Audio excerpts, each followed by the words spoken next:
بسم اللہ الرحمن الرحیم۔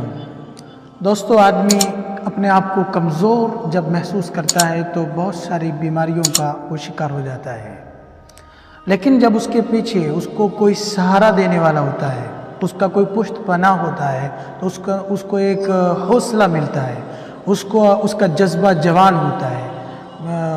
فار ایگزامپل، اگر کسی اسٹوڈنٹس کی پیٹھ کو تھپ تھپاتے ہوئے اس کے استاد، اس کا ٹیچر یہ کہے بیٹا شاباش، تم گھبراؤ مت، تم کر پاؤ گے اور تم اس کی ٹینشن مت لو، تو اس کا آدھا غم ہلکا ہو جاتا ہے۔ دوستو، اسی کو جب ہم قرآن میں دیکھتے ہیں تو اللہ سبحانہ و تعالیٰ یہ فرماتے ہیں کہ تم کبھی بھی اپنے آپ کو مجھ سے اور مجھ کو اپنے آپ سے دور نہ سمجھو۔ اللہ فرماتے ہیں وَنَحْنُ أَقْرَبُ إِلَيْهِ مِنْ حَبْلِ الْوَرِيدِ، ہم تمہاری شہ رگ سے بھی زیادہ نزدیک ہیں۔ دوستو، اگر ایک دوست ہمارے نزدیک ہو کر ہماری پیٹھ تھپ تھپا کر ہم سے کہتا ہے کہ میں ہوں نا، میں تمہارے ساتھ ہوں، تو دوستو جب خدا ہم سے یہ کہے کہ میں تمہارے پاس ہوں، میں تمہارے قریب ہوں، تو ہماری زندگی کے مسئلے حل ہو سکتے ہیں۔ بٹ ہمیں اس کی فیلنگ لانی ہے کہ میرا رب میرے ساتھ ہے۔ میں آپ کو ایک مثال دیتا ہوں۔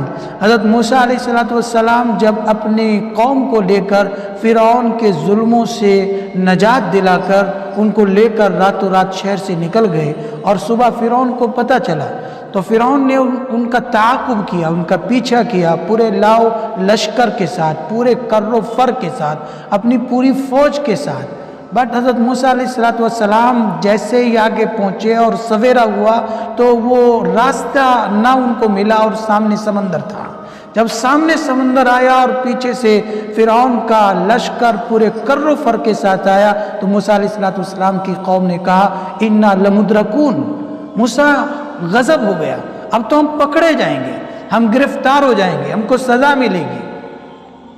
حضرت موسیٰ علیہ السلام نے وہی جواب دیا، فرمایا قال ان معی ربی سیہدین، گھبراؤ نہیں، میرے ساتھ میرا رب ہے۔ بس یہ جملہ اتنا پاورفل تھا کہ حضرت موسیٰ علیہ السلام کو پورا اطمینان تھا اپنے دشمن کو دیکھنے کے باوجود بھی کہ ان معی ربی سیہدین، میرا رب میرے ساتھ ہے، وہ مجھے رستہ دے گا۔ حضرت موسیٰ علیہ السلام کو اللہ نے حکم دیا کہ اپنی لاٹھی کو سمندر پر ماریے۔ حضرت موسیٰ نے حکم ربی کے مطابق لاٹھی سمندر پر ماری تو اسی سمندر میں 12 خشک راستے موسیٰ علیہ السلام کے لیے نکل آئے۔ تو دوستو، ہم یہ سوچے کہ ہمارا رب ہمارے نزدیک ہے، اور پھر ہمارا رب ہم سے یہ کہتا ہے کہ تم زندگی کے کسی بھی موڑ پر مجھ سے مایوس مت ہونا، مجھ سے مایوس مت ہونا۔ لا تقنطوا من رحمت اللہ، اللہ کی رحمت سے، اللہ کے رحم و کرم سے کبھی بھی زندگی کے کسی موڑ پر بھی مایوس نہ ہونا۔ ہر چیز اللہ کی طرف سے ہوتی ہے، اچھائی بھی اللہ کی طرف سے ہوتی ہے اور برائی بھی اللہ کی طرف سے ہوتی ہے۔ ہم برائی کو نہ دیکھیں بلکہ اپنے خالق اور مالک کی طرف نظر کریں کہ مہر سجن دم بدم، قہر سجن گاہ بگاہ، یوں بھی واہ واہ وہ بھی واہ واہ، نہ یہ حال اچھا ہے نہ وہ حال اچھا ہے، میرا مولا جس حال میں رکھے وہی حال اچھا ہے۔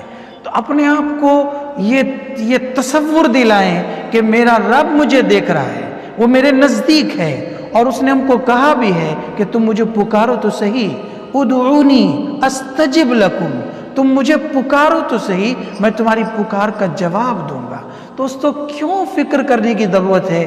جب کسی کے ساتھ کوئی آفیسر ہوتا ہے، کوئی منتری ہوتا ہے تو اس کے پاؤں زمین پر نہیں پڑتے، کیونکہ اس کے پاس ایک پاور ہوتی ہے، ایک قوت ہوتی ہے۔ جب ہمارے ساتھ وہ پاور ہے کہ جس کے سامنے سپر پاور فیل ہے، سپریم پاور ہمارے ساتھ ہے، اللہ کی طاقت اور قوت ہمارے ساتھ ہے، تو پھر کس چیز کا غم اور کس چیز کا اندیشہ اور کس چیز کا ڈر اور کیسی فکر اور کیسا تناؤ، کیسا ڈپریشن، کیسا اسٹریس۔ زندگی سے یہ سب چیزیں نکال دو اور یہ کہو ان معی ربی، میرے ساتھ میرا رب ہے۔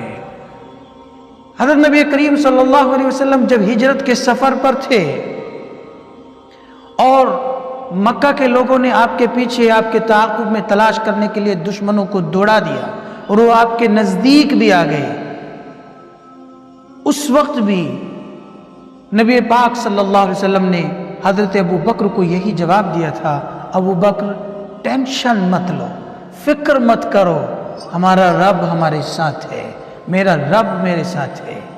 یعنی دشمن پیچھے آ رہا ہے، حضرت ابو بکر فکر مند ہیں۔